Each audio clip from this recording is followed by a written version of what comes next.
We'll now focus on how to draw a flower. And when drawing a flower, you really have the opportunity to capture the beauty and the essence of a flower and how you connect to a flower.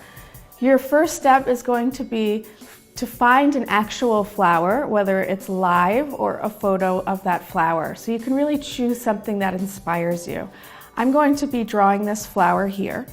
And what I want to start looking at the basic shapes of the petals of the flower.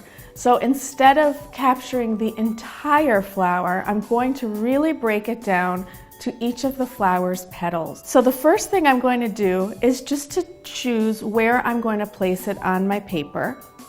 And I'm going to make a big oval to just represent where that flower is even going to be positioned. And I'm going to draw a very simple squiggly line, curved line, to represent the flower's stem.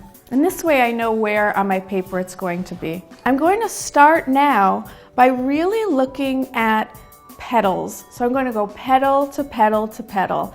I don't need to include every single petal, but I want to include as many petals as I need to so that it really feels like a blossoming flower. So you can start anywhere you want. I like to start from the bottom and work my way up.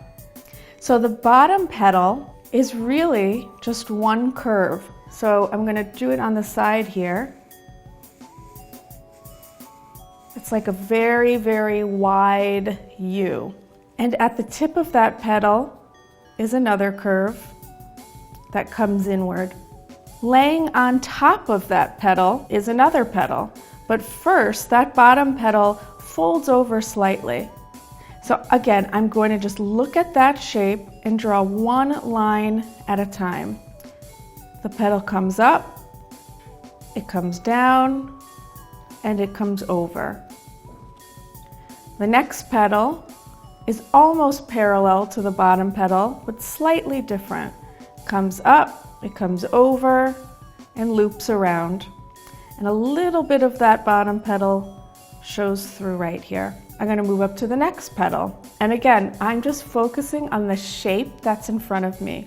You can keep it as simple or as detailed as you want. And there's not one right way. You want to really find your rhythm in drawing the flower. So again, it loops up, it comes over. It's all really starting from the center of the flower and comes right over. Now there's another petal just sort of like sticking out back here. So I'm just going to throw that in. Now I'm going to move to the other side. So there's again this sort of U, semi-U shape, and this curve that comes and meets it right there. And I'm looking very, very closely. So as you can see, I'm not guessing. I'm not thinking that every flower looks the same. I'm realizing every flower has its own personality. And so I'm not guessing how to make the different petals. I'm constantly looking at the information in front of me. Regardless of what level you are when drawing, if you're a total beginner, that's fine, or more advanced. As long as you get into the habit of really looking at what is in front of you and really focusing on the different curves and the different lines of that which you're looking at, you will do a great, great job. So I'm just continuing, again, petal by petal, line by line, shape by shape. And now I reach a point where the petals really start to come together. So the left side of the flower and the right side of the flower are joining.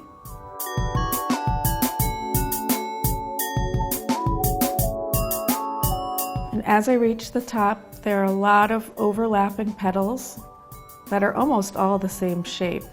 And as you can tell, drawing a flower can be really, really meditative and very, very relaxing. I'm looking at something that's visually really beautiful, and I really have nothing else that I need to take care of other than focusing on the beauty of this flower and expressing the beauty onto my paper. So now that I've drawn the petals, I'm going to come back down, and this is a simple line drawing.